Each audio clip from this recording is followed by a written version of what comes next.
Buddha. He said like that true happiness comes from within. Good people we can chase all the external validation we want, but like every day and try to empty the ocean it's never with a gonna be ladle.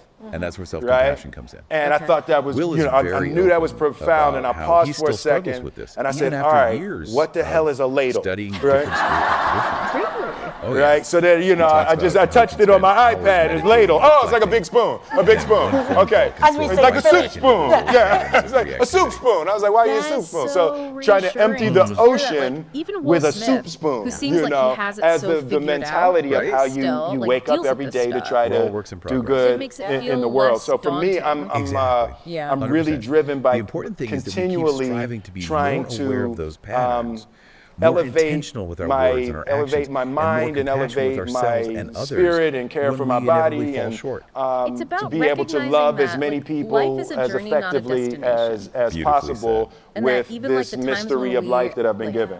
Stumble or fall short are opportunities to learn. Exactly. And sometimes the most courageous and compassionate thing we can do is simply acknowledge those stuck sevens, those broken calculators within ourselves, and approach our interactions with a little more humility and understanding. That's such a powerful takeaway. So, as you're going about your day-to-day, maybe even encountering a few of those complex situations yourself, remember, Will's wisdom. Life is a classroom, not a candy shop.